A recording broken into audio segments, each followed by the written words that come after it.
All right, so let's think about our bones. All right, we've got our tibia and the fibula. Have you noticed that on each end, all right, if we've got the tibia, we've got the fibula. Each one of them have this long end sticking off of it, okay? Then we're going to have, if we begin to look at our foot bone, okay, we've got the talus, okay? Those ends, the one that'll hang off the tibia, the one that'll hang off the fibula, do this number in their articulation.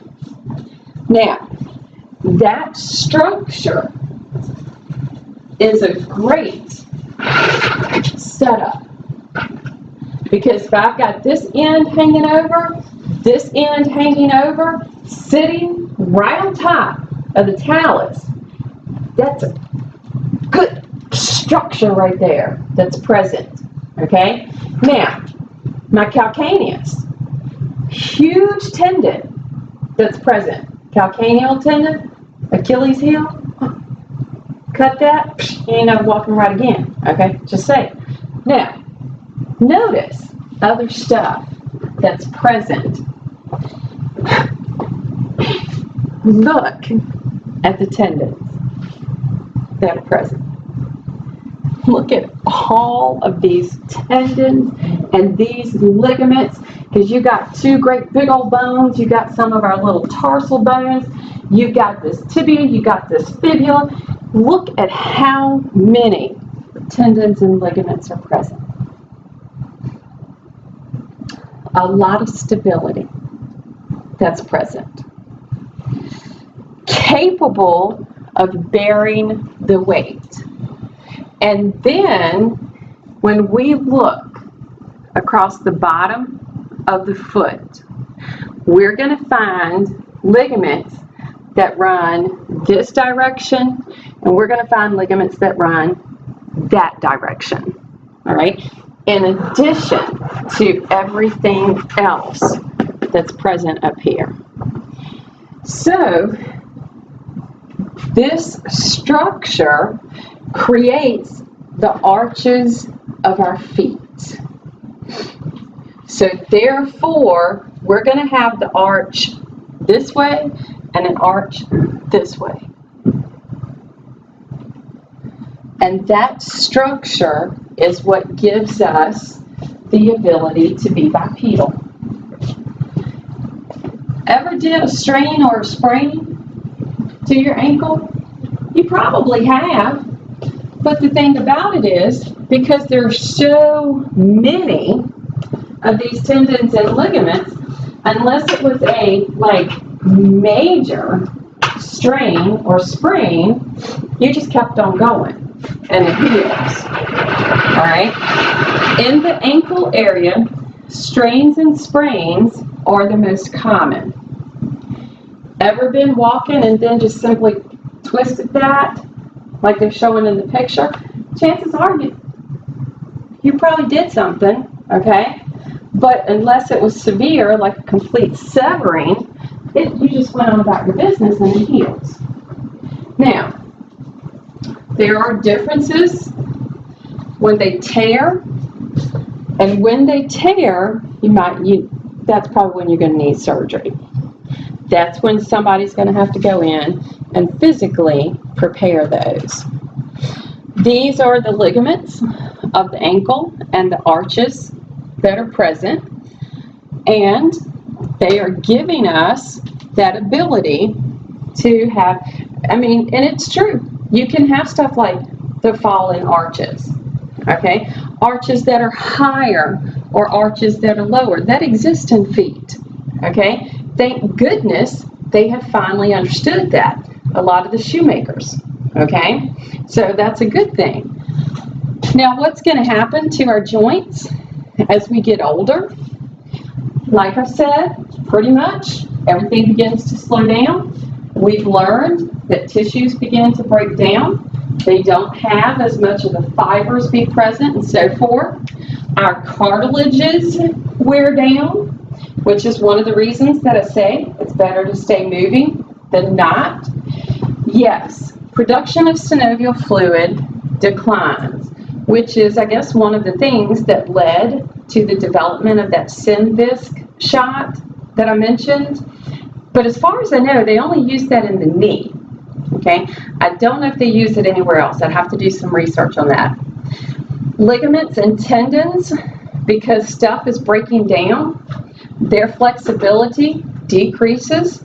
So therefore, range of motion has decreased.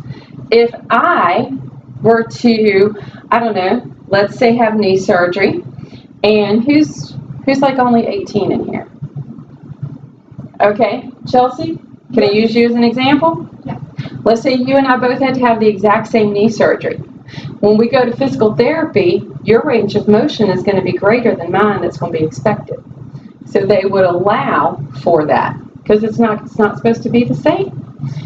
Muscles around the joints weaken because, once again, tissues are breaking down, fibers are breaking down, repair is not as great.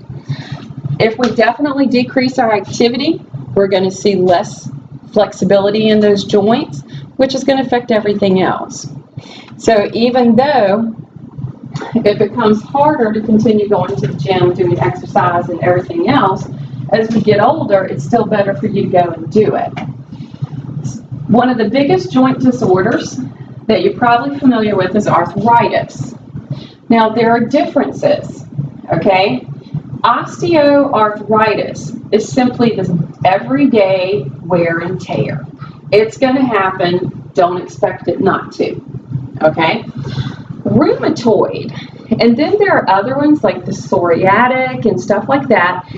These are going to be autoimmune. This is where your body is attacking its own tissues.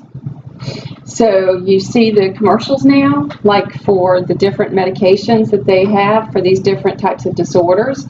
And the goal is shutting down that immune system. So the cells are no longer attacking the tissues.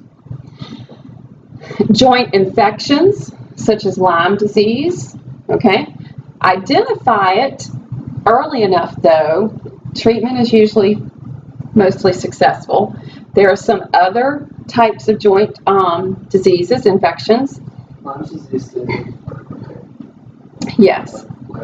However, the goal is the earlier you identify it, your chances of that lessen. So that's the goal. Gout, most of the time, affects men, okay? I'm not sure if they know why, okay? Women are not quite as affected with gout as men are.